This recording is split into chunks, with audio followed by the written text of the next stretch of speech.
বন্ধুসকল যোৱা বছৰ E20 অৰ্থাৎ ইথানল মিক্স ফিউল ভাৰতলৈ আহে। E20 ethanol blended fuel চৰকাৰৰ উদ্দেশ্য স্পষ্ট আছিল যে সাধাৰণ মানুহে যাতে কম মূল্যত এটা বায়োফিউল পাব পাৰে, কিন্তু কেইমাহমানৰ ভিতৰতে মানুহে ইয়াৰ বেয়াবোৰ দেখিবলৈ পায়। এই ইন্ধনৰ ফলত সঁচাকৈয়ে বাহনসমূহ গুৰুতৰভাৱে ক্ষতিগ্ৰস্ত হ'ব ধৰিছে আৰু জনসাধাৰণ এতিয়া ক্ষুব্ধ হৈ পৰিছে।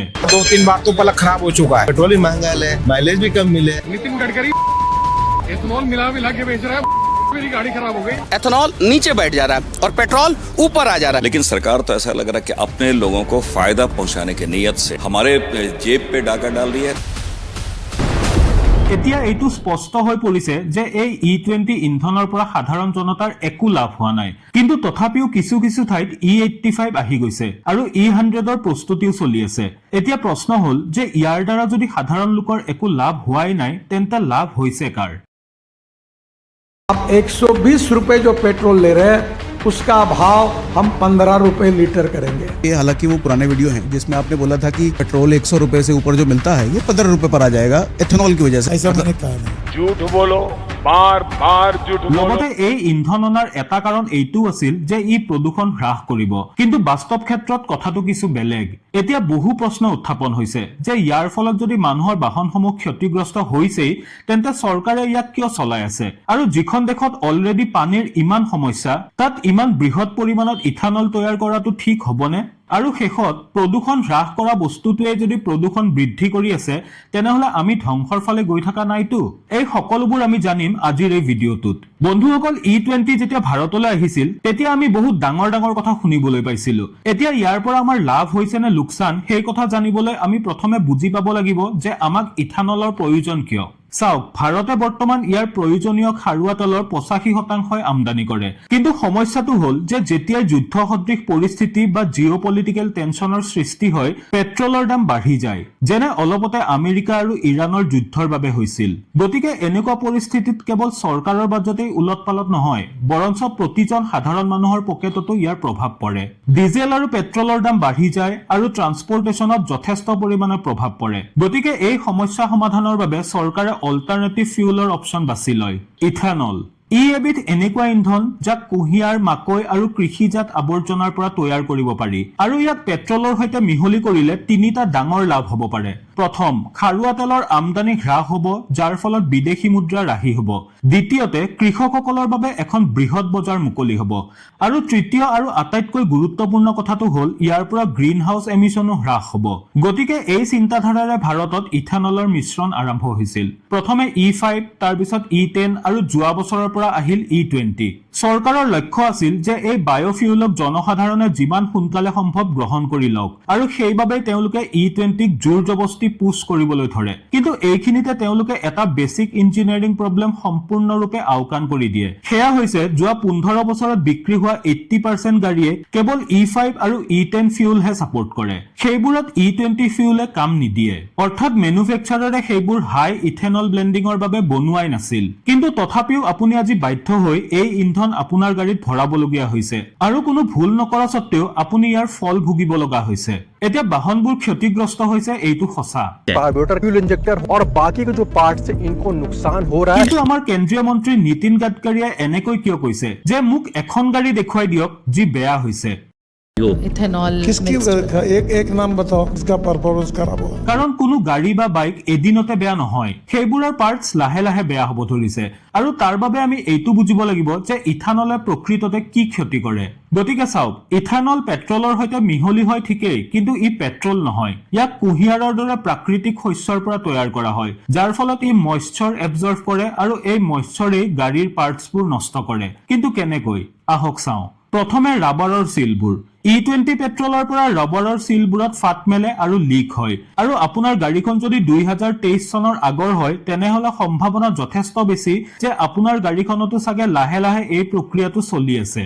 ইথানলৰ ফলত হোৱা দ্বিতীয় ডাঙৰ ক্ষতি হৈছে ফিউল পাম্প, কাৰণ নৰ্মেল পেট্ৰলতকৈ ইথানলৰ লিব্ৰিচিটি কম, যাৰ ফলত ফিউল পাম্পে ভালদৰে কাম কৰিব নোৱাৰে, আৰু ইয়াৰ ৰিপ্লেচমেণ্ট কষ্ট সাধাৰণ বাহনৰ ক্ষেত্ৰতো 15,000 পৰা 35,000 টকা পৰ্যন্ত হয়। তাৰপিছত এটা কমন প্ৰব্লেম যি প্ৰায় প্ৰায় প্ৰতিখন গাড়ীতে হ'ব ধৰিছে সেয়া হৈছে ফিউল ইনজেক্টৰ বেয়া হ'বলৈ ধৰা। বেসিক্যালি ইথানল ইমান পিওৰ ফিউল নহয়, গতিকে ই ইনজেক্টৰবোৰ ব্লক কৰি পেলায়, যাৰ ফলত পেট্ৰল ইঞ্জিনলৈ গৈয়ে নাপায়। আৰু যদি আমি ইয়াৰ মূল্যৰ কথা কওঁ তেন্তে প্ৰতিটো ইনজেক্টৰৰ মূল্য 3000 টকাৰ পৰা 6000 টকা পৰ্যন্ত হয়। ইয়াৰ বাহিৰেও ইঞ্জিনবোৰত এনে বহুতো সমস্যা হৈ আছে যিবোৰ আমি দৈনন্দিন জীৱনত গমেই নাপাওঁ। কল্পনা কৰক যে আপুনি আপোনাৰ গাড়ীখনত 100 টকা পাৰ লিটাৰত তেল ভৰাই আছে আৰু ই আপোনাৰ গাড়ীখন ডেমেজ কৰি আছে আৰু আপোনাৰ পিওৰ ফিউল ভৰোৱাৰ কোনো বিকল্পও নাই। মই কৰ্তৃপক্ষক ক'ব বিচাৰো যে আপোনালোকে E20 আনিছে, E30 আনিছে ভাল কথা, কিন্তু মানুহক পিওর ফিউলৰ বিকল্প দিয়ক। আপুনি নিজেই ভাবি চাওক, কাৰোবাৰ যদি 50 লাখ, 1 কোটি বা 2 কোটি টকাৰ গাড়ী আছে আৰু তেওঁ পিওৰ ফিউল ভৰাব বিচাৰে, তেওঁ হয়তো ইয়াৰ বাবে 150 টকা পাৰ লিটাৰো খৰচ কৰিবলৈ প্ৰস্তুত, কিন্তু তেওঁক অপচন এটাটো দিয়ক। আপোনাৰ গাড়ীখন দামী নহলেও অপচন দিয়াটো জৰুৰী। কৈ আছো কিয়? চাওক, আমি এই কথা ভালদৰে জানো যে 80-90% গাড়ী 2023 চনৰ আগৰ আৰু সেইবোৰে E20 ফিউল সাপোৰ্ট নকৰে। গতিকে চৰকাৰে যদি তেওঁলোকক আন ফিউলৰ অপচন নিদিয়ে তেনেহলে সাধাৰণ মানুহৰ হাতত কি বিকল্প থাকিব? সমস্যাটো কেৱল পাৰ্টস ডেমেজ হোৱাৰ নহয়, আপুনি মাইলেজটো কম পাই আছে আৰু এইবোৰ এইবাবেই হৈ আছে কাৰণ ইয়াৰ এনাৰ্জি ডেন্সিটি পেট্ৰলতকৈ কম। ইথানলে পেট্ৰলতকৈ 30% কম এনাৰ্জি প্ৰডিউচ কৰে। ফৰ এক্সাম্পল, ধৰি লওক আপোনাৰ এখন 4 চকীয়া গাড়ী আছে আৰু ই 10 কিলোমিটাৰ পাৰ লিটাৰ মাইলেজ দিয়ে, অৰ্থাৎ 10 কিলোমিটাৰত প্ৰায় 100 টকা খৰচ হ'ব। কিন্তু E20 ফিউলৰ বাবে সেই একেখন গাড়ীয়ে 8-9 মাইলেজ দিব, অৰ্থাৎ সেই 100 টকাত এতিয়া আপুনি প্ৰতি লিটাৰ তেলত 10-20 টকা এক্সট্ৰা ভৰিব লাগিব। অৰ্থাৎ গাড়ীখনটো বেয়া হ'বই, তাৰ উপৰি আকৌ পইচাও বেছি ভৰিব লাগিব। কিন্তু সমস্যা ইয়াতো শেষ হোৱা নাই। এয়া কেৱল গাড়ীৰ পাৰ্টস আৰু মূল্য বৃদ্ধিতে সীমাবদ্ধ নহয়। এই সমস্যাটো দেখাত যিমান ডাঙৰ, প্ৰকৃততে তাতকৈ বহু বেছি গুৰুতৰ। চাওক, ইথানল কুঁহিয়াৰৰ পৰা প্ৰস্তুত হয় আৰু কুঁহিয়াৰ এবিধ ৱাটাৰ কনজিউমিং শস্য।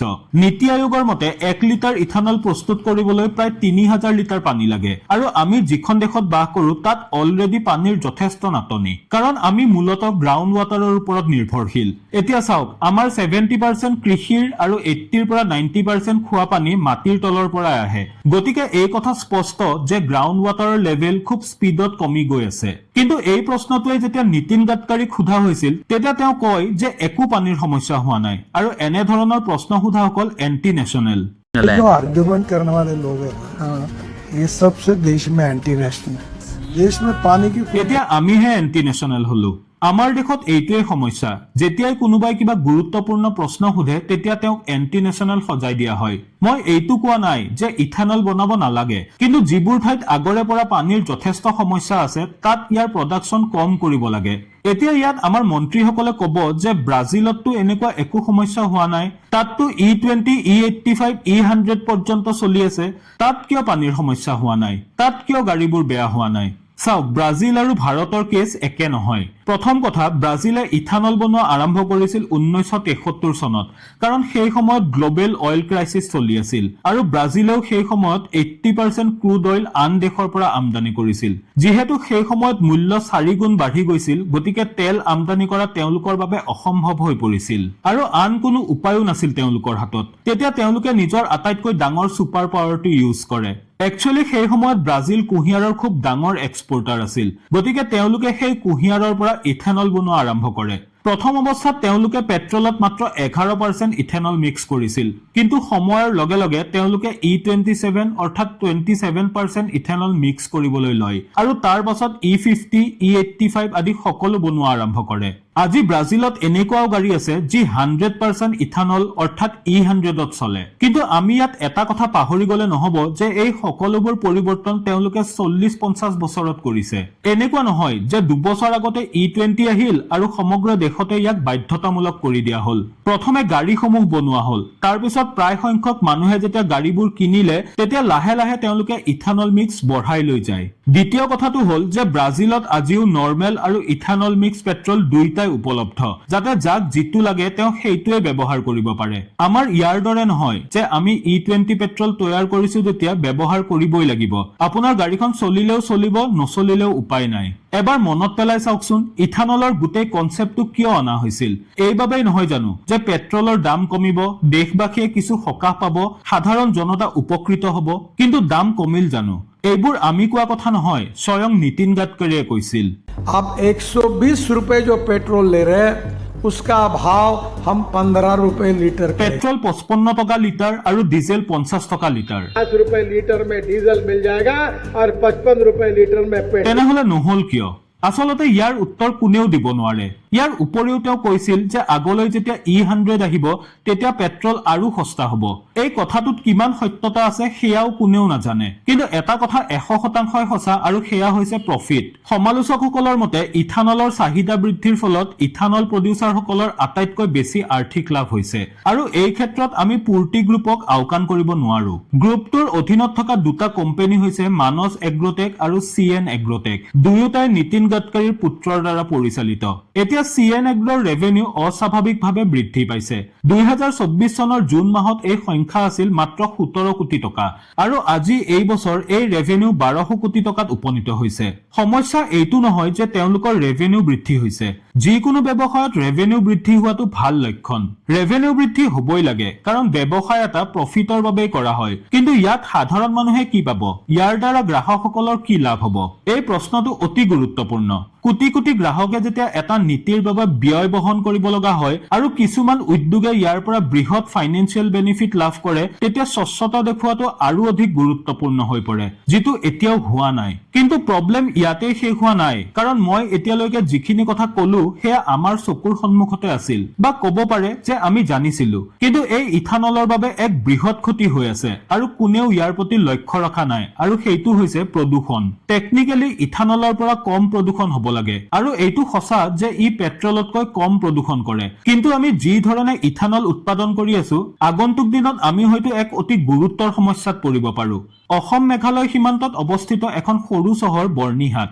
মেঘালয়ৰ কথা কোৱাৰ লগে লগে মনলৈ আহে সেউজীয়া পাহাৰ, পৰিষ্কাৰ সতেজ বায়ু, মনোৰম দৃশ্য ইত্যাদি। কিন্তু সেই একেই বৰ্ণিহাটক এতিয়া প্ৰদূষিত চহৰৰ ভিতৰত গণনা কৰা হৈছে।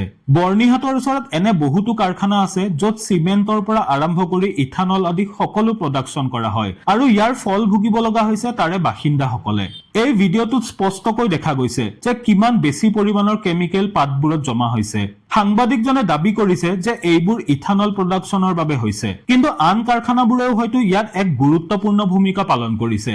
কাৰণ যিয়েই নহওক ইথানলৰ বাবে যদি এনেকুৱা কিবা হৈছে তেনেহলে জনসাধাৰণেতো ইয়াৰ পৰা বৰ বিশেষ লাভান্বিত হ'ব পৰা নাই। আৰু বৰ্ণিহাটৰ লোকসকলৰ কথা ভাবি চাওক, তাত মানুহৰ ছালৰ ৰোগ হৈছে, শ্বাস প্ৰশ্বাসৰ সমস্যা হৈছে আৰু কিছু ক্ষেত্ৰত আনকি মানুহৰ মৃত্যুও হৈছে। সেয়েহে অতি সোনকালে এই বিষয়ত সিদ্ধান্ত লোৱাটো অতি গুৰুত্বপূৰ্ণ।